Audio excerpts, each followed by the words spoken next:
people.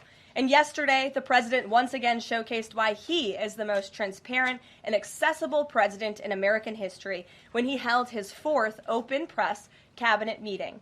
Every cabinet secretary went into great detail, explaining how their respective agencies are making life better for American families and businesses. And then the president allowed all of you to ask questions on anything you wanted afterwards. One of the main reasons President Trump won nearly 80 million votes, swept all 7 battleground states, and received a resounding mandate from the American public is because of the contrast he presented during the campaign and continues to this day. Everything in President Trump's agenda is grounded in one thing: common sense.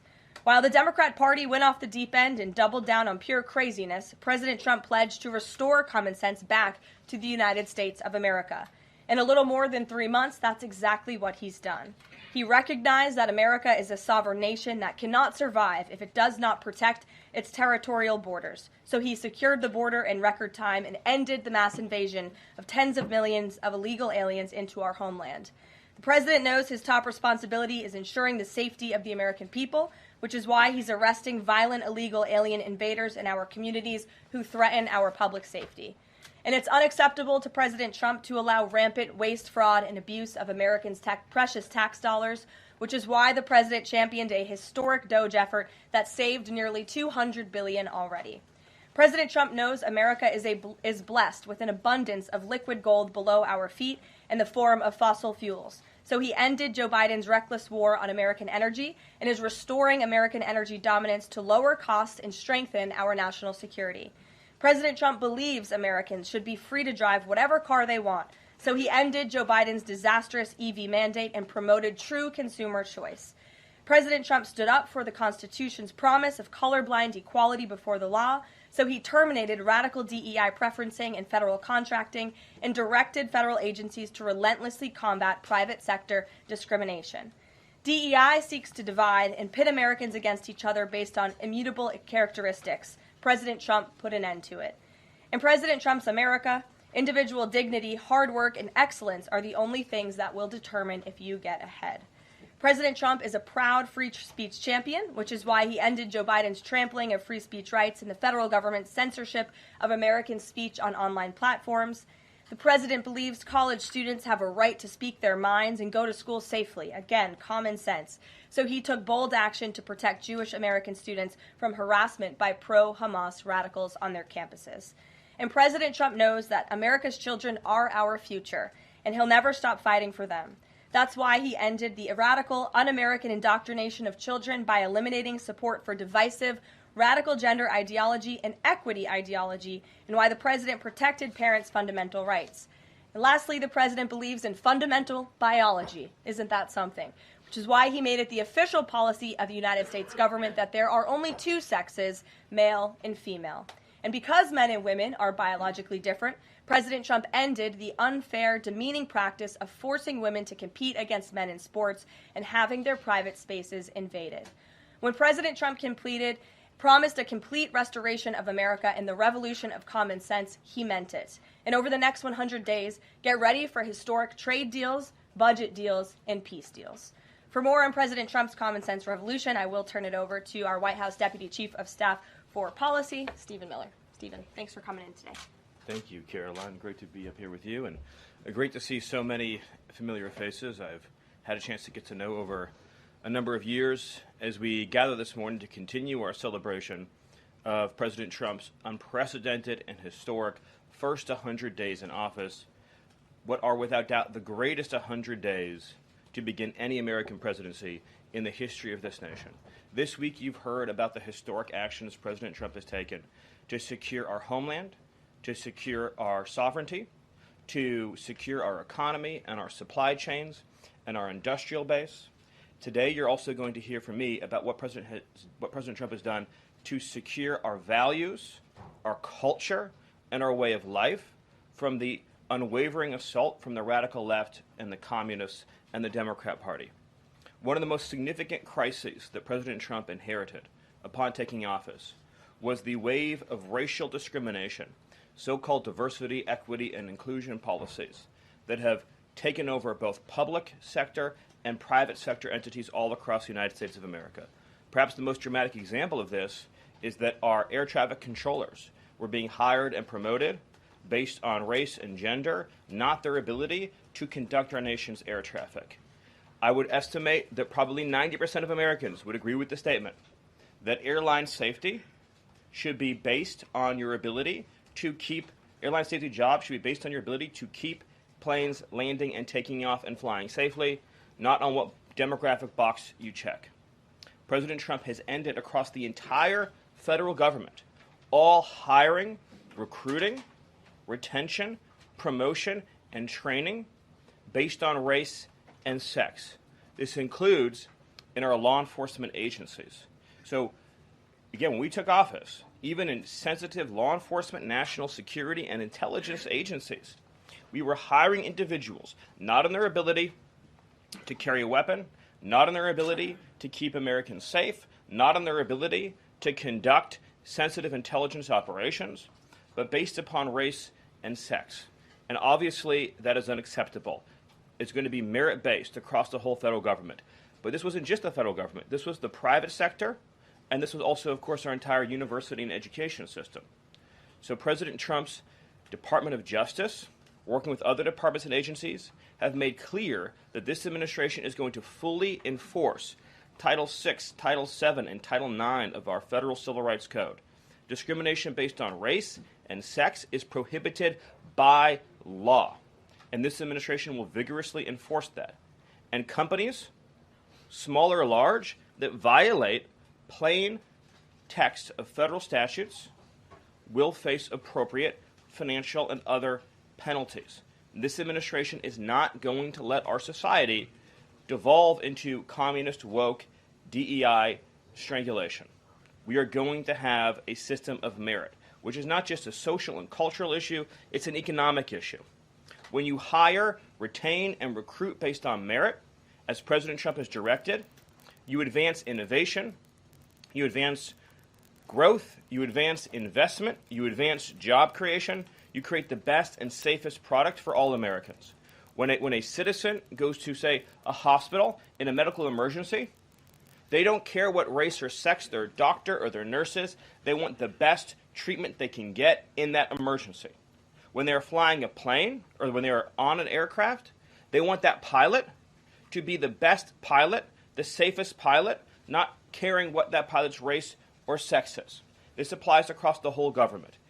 In particular, looking at our university system, this administration has opened investigations into universities across the country for violating, we talk a lot about Supreme Court rulings, universities across this country are in plain and direct violation of the Supreme Court's ruling that affirmative action, as in racial quotas and set-asides, are illegal.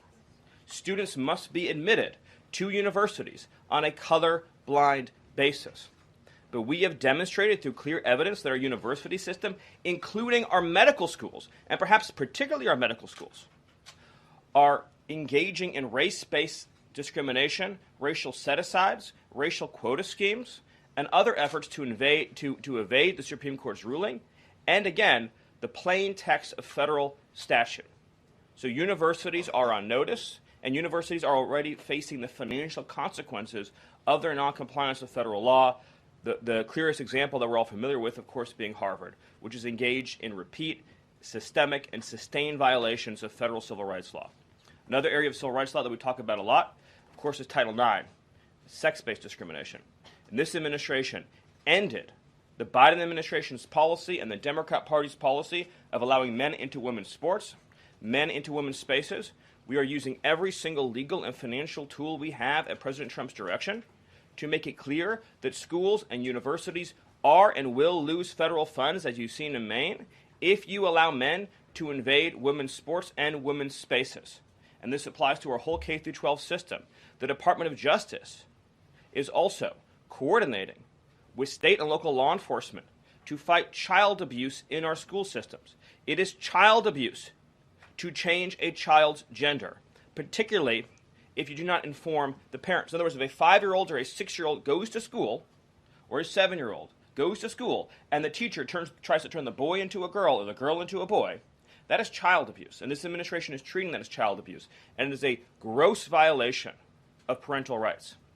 This also includes the administration's message to our hospital systems that they cannot and will not be allowed to use taxpayer dollars to perform chemical castrations and sexual mutilations of children.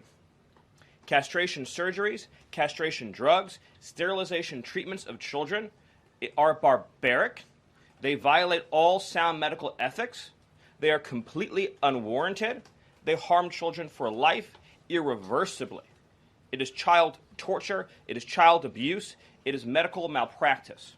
And so the Department of Health and Human Services, under the leadership of Bobby Kennedy, as well as the Department of Justice and other departments of this government, are making clear to our medical providers and our hospital systems that you cannot use taxpayer dollars to perform these barbaric procedures on America's children.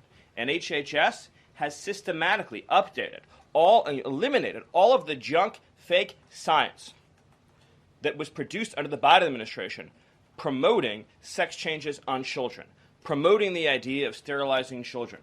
That's been cleaned out. That's been removed, and new guidance is being issued to doctors and hospitals advising them that they cannot perform these horrifying procedures, these irreversible procedures on our nation's children. We are also making clear in our prison system, male prisoners will not be allowed into women's prisons. The Biden administration promoted prison rape by putting men into female prisons. That is obviously insane, cruel, and unacceptable.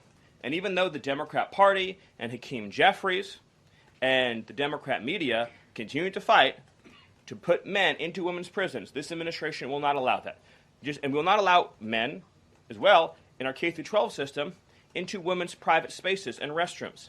We have seen horrifying example after example of young girls being sexually assaulted because school districts have allowed men into women's and girls' private spaces. This administration, President Trump, is at the forefront of protecting women and protecting girls. And nowhere is that clearer than when we are talking about fighting radical gender ideology.